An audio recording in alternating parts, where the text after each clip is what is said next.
What bothers me is that we look at 2022 and we say as a fan base, the only reason the offense was so successful was because of Shane Steichen and Nick Sirianni had nothing to do with it. And then we look at last year and the struggles, and it's Nick Sirianni's the reason the offense struggled. Well, if you're not going to give him any credit for what happened in 2022, why are you giving him all the blame for what happened in 2023? To me, I think Sirianni's fingerprints are on both.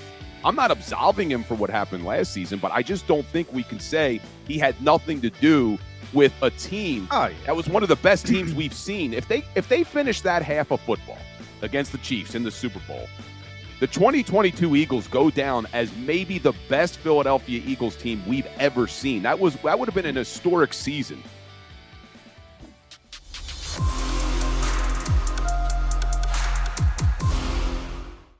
But we'll talk more about this. We'll get into it after Bill. We got Big Bill in the green room waiting. So let's get our friend Bill Colarulo from 97.5 into the mix. Bill, how you doing, man? Good Tuesday to you. What's going on, boys?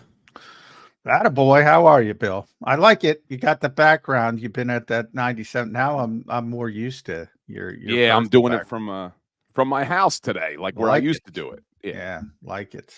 A little bit later of a start today. I'm on from 2 to 6, so I get to join you guys this morning, which is always fun. Nice. 2 to 6. So make sure you get a big Bill Colarulo day. Talk to him in the morning, listen to him in the morning, listen to him in the afternoon, 2 to 6. I guess we'll start with the rookie draft picks and the fact that the Eagles signed 3 of them yesterday. When are we going to get to the point where, why isn't Quinyon Mitchell signed? I had to go through this every year with poor Jody. I'm like, don't worry about it. Don't worry about it. These things are not issues anymore when it comes to the contracts. Now, you got to take calls all the time, Bill. Do people still worry about that? Not as much since not as much since they put in that rookie wage scale. Yeah. Because it used to be tough. I mean, you remember it used to be really difficult. Sam Bradford, when he was the first overall pick, held out for, I forget what his guaranteed deal was, but it was ridiculous. So, well, Sam was the last official bonus baby under the old system who got, immense amount of money, as you mentioned. Andrew Brand always jokes that he's got his own wing in the Business Hall of Fame as the last one. But, you used to pay guys like that, Sam Bradford. So this year it would obviously be Caleb Williams. You used to pay those guys more than the best quarterbacks in football as the number 1 overall pick until they redid that rookie wage scale, which is kind of a give and take. It's good for the veterans, but it does suck for the younger players a little bit because they're not making the big money until they get to that second contract. Well, I think you put that with the new NIL deals, and it's a lot of the reason why players are choosing to stay in college a little bit longer, right? I mean, you can make more money with your NIL deals than you can go into the NFL. Yeah, depending on what program you play at and how good of a player you are, the college guys are making good money. Bill, me and Johnny Mack were talking about the 4 rookies that were signed. Sean Stevens, the undrafted free agent, was in that group. A lot of depth at slot corner. I want to get your take on what you think they're going to, how you think that position will play out, or what your expectations are, or what you're looking for going into camp. A lot of depth on the back end all of a sudden in Philadelphia. Yeah, it's funny you bring that up. I was just looking at the depth chart. I think there's 14 potential cornerbacks now, and I would assume they're only going to keep 7 of them. So I'm trying to figure out who's going to be the odd man out. I think the easy one is to say, hey, James Bradbury won't be here. But there's going to be some tough decisions. I mean, Isaiah Rodgers is a guy that everybody was so excited about. I'm not sure he even makes the team, John. Yeah, he's got to have a big summer. Yeah. I think people using the pen with him. I put the pen down, use the pencil. I'm not. Hey, anytime a guy doesn't play in a year, we were talking about Deshaun Watson. Deshaun Watson was a superstar pre-legal issues. He's got to sit for a little bit over a year, but he's got to sit, still young. Hadn't been the same player. I think the assumption that a year off, even for a young guy, isn't going to hurt you, that's probably a bad assumption. Yeah, so we'll see what happens. But as far as the slot corner position goes, I'm assuming Avonte Maddox makes this team. They brought him back on that 1-year deal. I'm thinking that they're hoping he stays healthy. But behind him, does Zach McPherson have a real shot to win that slot corner position? You remember last training camp, he was kind of working in there. We just haven't seen him really outside of special teams on the field because he blew out his Achilles last year. Yeah, poor Zach's a great guy. It doesn't look good, at least. But when you get on the field, he's got an opportunity to outplay people. But if you're just looking on paper, as you mentioned, Bill, so many numbers, you only keep a certain amount. You got remember how good special teams players Kaylee Ringo turned out to be, and Josh Jobe. That's a feather in their cap. Zach's going to have a tough time coming back from that injury, unfortunately. I mean, it's so deep. It's hard to find a path to get him on the roster, barring multiple injuries. And they had multiple injuries last year. He was one of them. So I think that's why the Eagles have overcorrected here to a certain degree and have so many bodies, because they don't want to go through what they did last year in the slot, where they rotated so many bodies. It was just a disaster. If you remember last year, at one point they moved James Bradbury inside to the slot, which I didn't. I didn't like that. No. Is there any chance that we see him start training camp in the slot corner position to see if he can make this team? No, I would be stunned. I would be. I mean, to me, that's why they brought in all these bodies. I mean, Avonte's back, and obviously, the only thing you have to worry about Avonte Maddox is health. If he's healthy, and that's a big if because he hasn't been.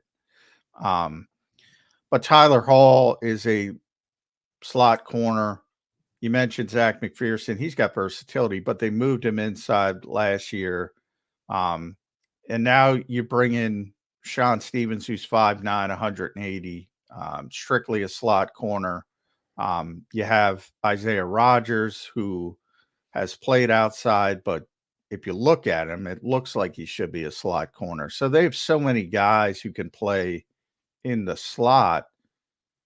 Not to mention the two safeties who can come down. Well, I say two safeties because I consider Cooper DeJean a safety, but Chauncey Gardner-Johnson can play the slot. Yeah. We saw Sidney Brown do it a little bit last year too. So it's crazy. You're right. They overcorrected in a big way. Yeah.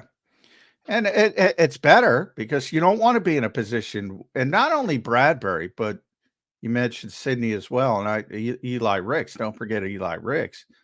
They had a 6'2" guy, Eli, 6'2" guy in James. Sidney Brown, who's a safety, playing out of position. And a lot of people are saying Sidney, before he got hurt, was a little bit of a disappointment because I don't agree with that because he's a third-round pick. I think the expectations were too high, but he's also playing out of position. Yeah. Of course he's not going to look great playing out of position. With the way Sidney Brown plays, you knew he was going to make mistakes as a rookie. He plays with his hair on fire, which is what we love about him. But he had a big interception late in the season too. Yeah, he looked athletic on that play, didn't he? He looked fast, man. Really fast. Yeah, and week 18 he tore his ACL, unfortunately. But as I said, he'll be back early in the season. I think he'll be back week 1. I've seen him. The guy's in tremendous shape. He's very young. He's moving around. He looks like he can play right now. I think I talked about the old school mentality when it comes to rookie contracts. For whatever reason, everybody thinks an ACL is still a 12-month injury. It's not. It's a 9-month injury now. They've made great advancements. So I think Sidney Brown's going to be back. And when you bring the safeties into the equation, Bill, this is a deep room. Unproven, but very, very, very deep with NFL level talent as a whole. Yeah, I don't think when I look at that defense, I'm not putting the secondary as my main concern. I have more concerns about linebacker, same as last year, and then you even have the edge rusher now. I would have loved to have seen them keep Hassan Reddick because I think now at edge rusher, potential to be very good. Definitely the potential's there if Nolan Smith takes that leap this year, if Bryce Huff becomes more of an every down player. But there's just no guarantee now on the edge like you had with an Hassan Reddick who's double-digit sacks every single season.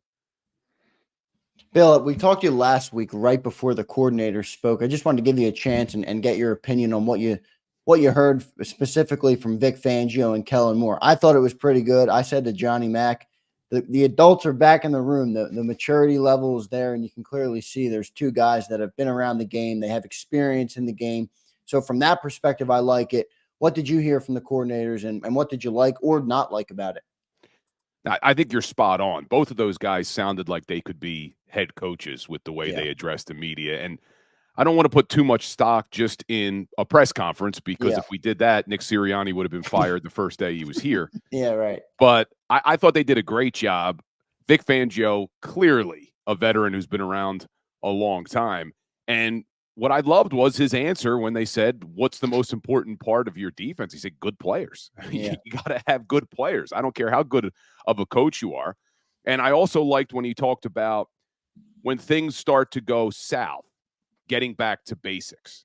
And I thought that was important, because last season, I think some of the things we heard were people on that defense were confused. They didn't know where to be. There was a lack of communication a lot of times on that defense. So if you're struggling, just to get back to basics and keep it simple, because you go back to that San Francisco 49ers game, and I'm sure you remember, because we were all there post-game when Seth Joyner was just talking about how it looked like nobody wanted to tackle on that defense. It didn't matter how you schemed things up in that 49ers game. People looked like they didn't want to bring guys to the ground. Deebo Samuel, who was talking trash all offseason, came in here and backed it up, and nobody wanted to punch him in the mouth. So that's what I liked hearing Vic Fangio basically saying, listen, when things aren't going well, we're going to get back to basics, because you need to be able to play at 100% speed, not questioning where you're supposed to be on the field.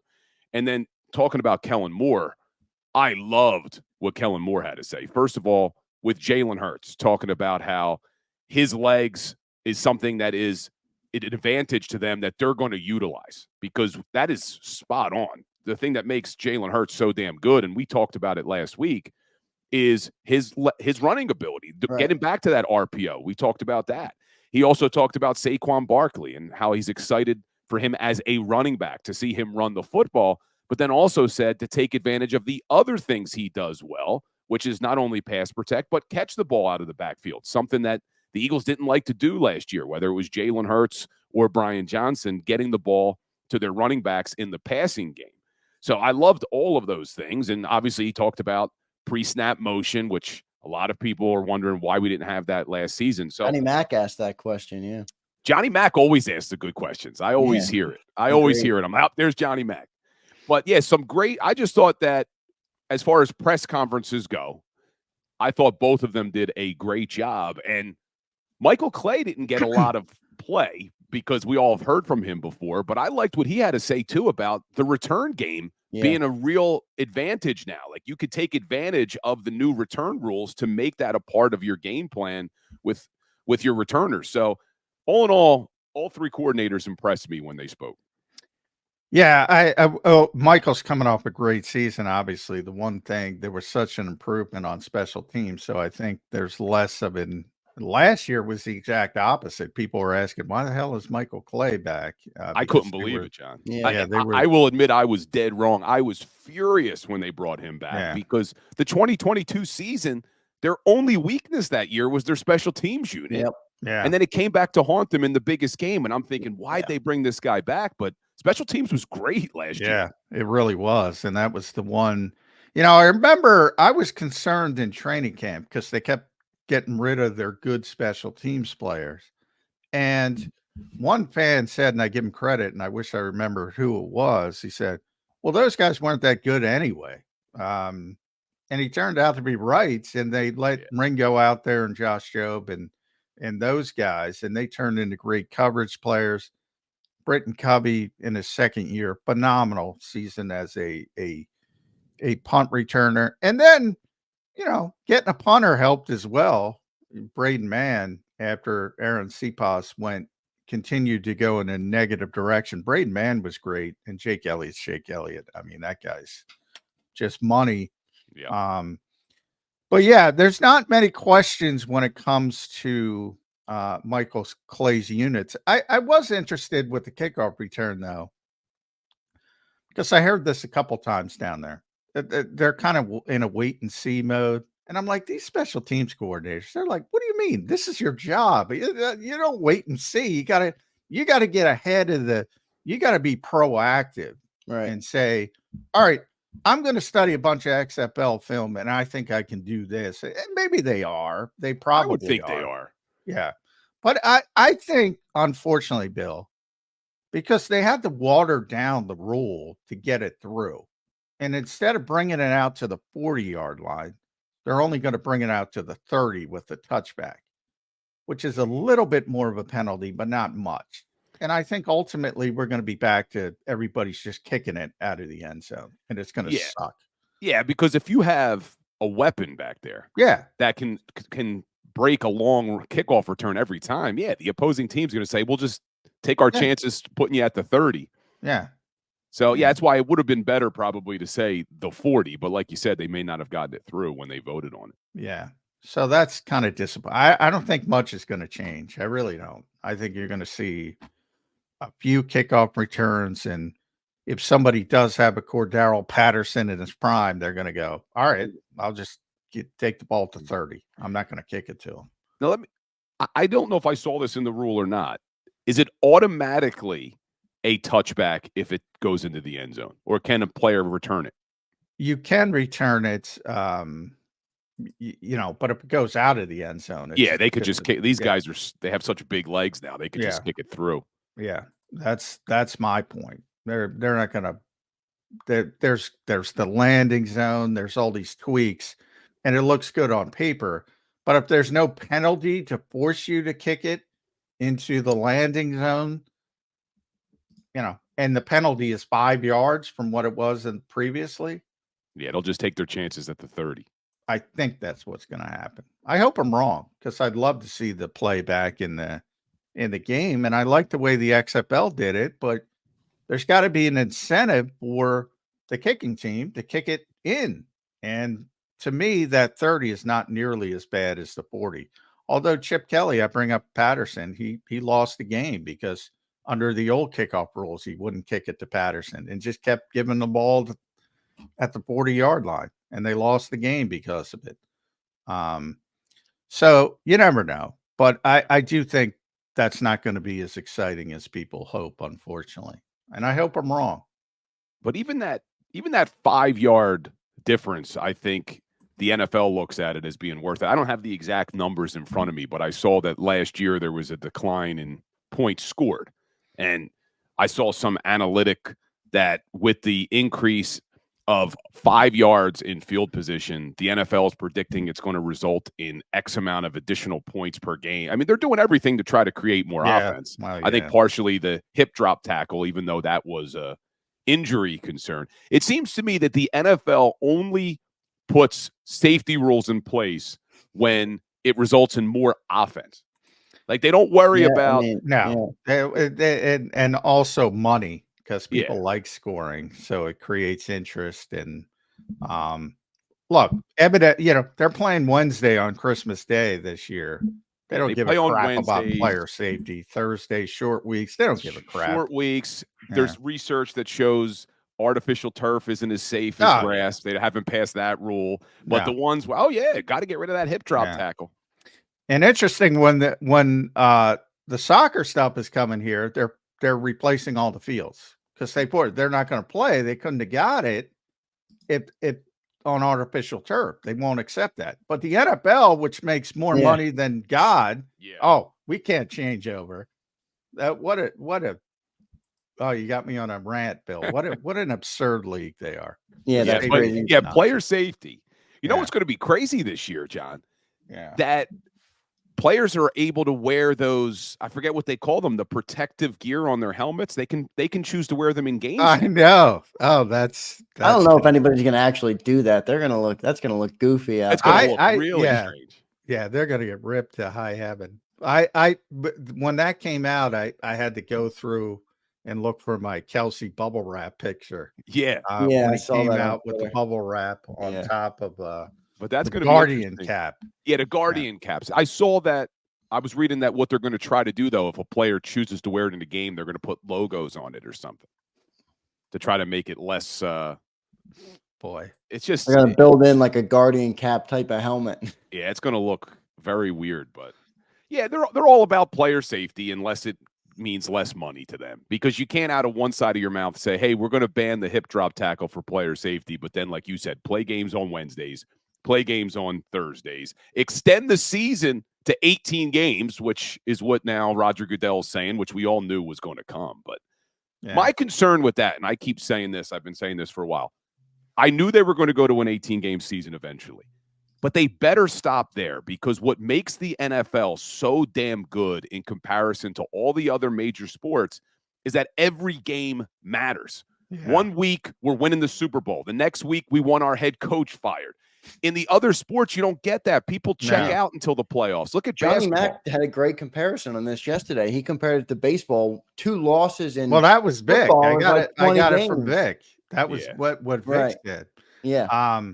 Back when it was just because Vic's a big baseball guy, a big Phillies fan. He brought that up. He was like, back when they played 16, now they play 17. He said they played 162. So if you think about it from that standpoint, you lose 2 in a row. That's like losing 20 in a row in baseball. It's a big freaking deal. Yeah. So I'm glad you went down that route, because the schedule's coming out tomorrow, Bill, officially. We already know week 1, Sao Paulo, Brazil, Eagles, Packers, and they're all meaningful. I brought this up all week. You don't want to play the Packers there. No. That's because it's an Eagles home game. So that's a game that would have been at Lincoln Financial Field against an opponent that's probably going to be in the playoff picture with you, and you're fighting for seeding. And now all of a sudden you got to give up a home game. No guarantee, but it would be easier than a neutral field game. If they lose that game, Bill, I think it's a big deal. But that was the opponent when I looked at all the potential opponents for that game, because you knew they weren't going to put an NFC East opponent there. You knew it couldn't be teams who were already playing internationally there. The Packers were probably the worst opponent for the Eagles to have to open up in Brazil against. Not only, John, because of what you're saying, where this game may come down to determine seeding when the playoffs hit, this team needs a hot start. I mean, if they go to Brazil and they lose with the way last season ended, the chatter is going to be so loud about, hey, they should have fired Sirianni, and is Jalen Hurts the answer? And I've been saying this, and this sparked a couple of phone calls on the radio, but I was saying that I think we need to be patient as a fan base when this season starts, because as excited as I am about Kellen Moore, this is a new offense that they're going to be learning. So let's preach a little bit of patience here.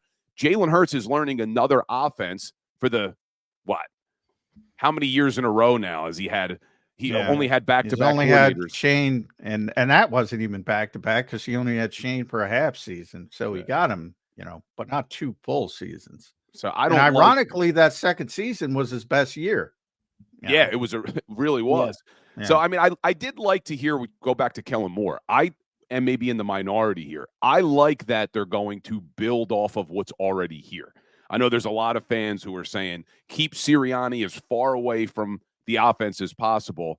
I disagree with that. I think you look at Sirianni's career so far as the head coach, and under his watch, where he's been involved in this offense, they've had a lot of success. You had Jalen Hurts as an MVP candidate. You have A.J. Brown literally breaking franchise records. And we're saying, oh, yeah, get them completely away from the offense. They've done a lot of things well. I get the frustration with the way the season ended. But to act as if this offense hasn't done anything well and to get Sirianni as far away as possible, to me, that's an overreaction. Yeah, Johnny Mack and I talked a lot about this with Kellen Moore and Nick Sirianni. You seem to like the idea of the meshing of the offensive minds. I do. I was with you at first, and the more I've been thinking about it, I heard Johnny Mack say that, the potential problems he sees with it. I think I'd like Nick to maybe get the heck out of there and just be the CEO coach. Let Kellen run his offense. He's a great offensive coordinator. If you trust in him as an offensive coordinator, he will do the things that worked in Philly, regardless of whether Nick's given the input or not. Now that I agree with. I think it should be a natural evolution. In other words, Bill, I don't think you should hammer the square peg in the round hole and say, all right, we did this well under Nick. This has to be in this offense. I think if Kellen's as good as people think he is, that's going to happen anyway. Let him do his job if you brought him in.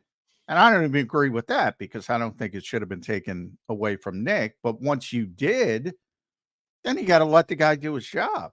And you got to let him figure it out on his own. You can't say, oh, you come in and run the offense, Kellen, but you got to do this, you got to do this, you got to do that. I don't like that. See, and I'm not disagreeing with you. I don't think that Nick Sirianni should say to Kellen Moore, you have to do X, Y, and Z. I just think that it would be criminal to say, I'm not going to give you any input at all. I've been here for 3 years. I've worked with Jalen Hurts for 3 seasons. I've worked with A.J. Brown for 2 seasons. I've worked with a lot of these guys on the offense all 3 years. We finished in the top 10 2 years in a row with me involved in the offense. We did all of these things well. This is what Jalen is really good at. This is what A.J. really likes. These are the routes that seem to have really worked. These are the pass protections and the run blocking schemes that seem to really work. Why would you not lean on that type of information of a guy who's been here for 3 seasons? My concern is that there are people saying, get him completely removed from the offense. And to me, it's, why wouldn't you lean on that type of information? Why Well, I would think it's the only more makes information you logical have, the sense. better. Yeah, Yeah, I mean, it only makes information logical is sense fine, to yeah. use the guy that's been here for 3 years and has seen the ups and the downs. Obviously, he's going to have some good input, but I do think Kellen should have autonomy to be able to, I agree with that. be able to call what he wants to call, to be able to, go to a situation the way he sees fit. But we'll see. I mean, I think Nick might Yeah. be feeling like he's getting undercut. And I don't, part of me wonders Well, if that's the the problem. human element of that is going to come through where, I was hired as the play caller first. I'm the offensive minded head coach. I don't want to Here's give the it all problem up. I see is, if this offense has success this year, everyone's going to say, see, it's just because of Kellen Moore. Oh, yeah. Sirianni Right. had Oh, nothing yeah. to do You with it. know that. You know But that. I've had some conversations with some people at the Fanatic who are thinking, if Kellen Moore has a good season as offensive coordinator, he obviously becomes a head coaching candidate. But they're saying, well, we think that the Eagles would make the decision to keep Kellen Moore and get rid of Sirianni. And No. I don't see how you could do that, because if Kellen Moore has a good season, the Eagles have a good season. Right. Yeah. Can you really say, hey, the Eagles had a good year, we're going to move on from our head coach? I don't think Yeah. they would do that, but I do think it makes sense if you think the Eagles are regretting the way they left Steichen leave the building. You saw how the offense changed when he left. If Kellen can create success, I could see why someone would say they'll want to keep that guy in the building, keep the offense, I don't think anybody in that building is thinking about letting Shane Steichen out of the building. And that's not an insult to Shane. That's like, I think that's a fan base thing. Like, oh, he did a great job. He's right. They made it to the Super Bowl with the head coach. They're not thinking about returning. BLG, our buddy Brandon Leak out and has the best philosophy on this. If you're really good, you're going to lose coaches. So just accept it. Don't worry about it. That's the way it works. Well, from the same mindset though, Johnny Mac, can't you approach it with, okay, we're going to lose coaches if we're good no matter what. Let's get the guy that runs our offense to be the head guy, because then we're not going to lose him. It's more like the Andy Reid approach, where Andy's the offense. He brings in a good offensive mind. They lose Eric Bieniemy. They bring in a new guy. Offense still looks great. From that approach, I could see where they might think with that line of logic. Here's what's bothered me, and you guys may disagree because you both are saying you don't want Kellen Moore to try to blend with Nick Sirianni's offense.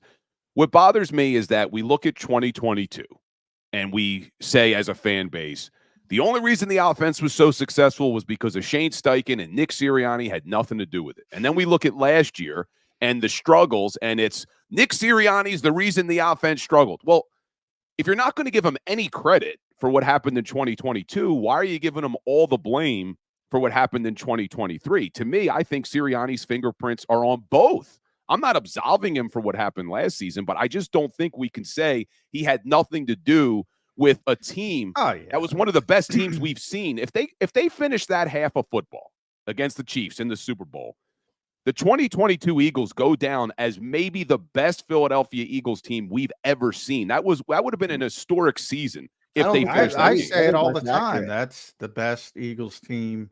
The best team doesn't always win. Yeah. The best Patriots team didn't win. They were 16-0. They didn't win a Super Bowl. That's still the best Patriots team. I'm sorry, they are. Similar, I say it all the time, and most people around the team with me agree with me. That's the best Eagles team I've ever covered. Now, I'm not going back to Ray Giddy will go back to 49 and 50. You're not that old, John? Well, almost, but I'm not going back to 49 and 50.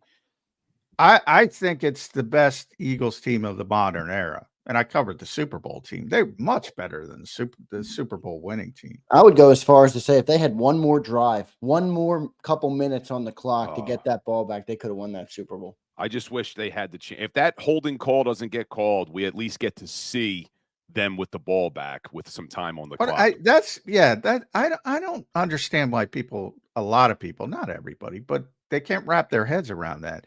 It takes a lot of things to win. It could be a crappy call, a 50-50 call, because James had no problem with that. James is accountable. He said, I held. They called it. I wish they didn't. But it's a 50-50 call, and they might not call it, and all of a sudden it's a different outcome. That's how razor thin the margin is. So I know you got to run, Bill, so we'll wrap it up. I do want to talk about the motion real quick, but we'll get into that. 2-6 this afternoon. Bill Colarulo. I got to say, John, I got to tell you, so I was down at the Dover Raceway. We were doing a show from cool, yeah.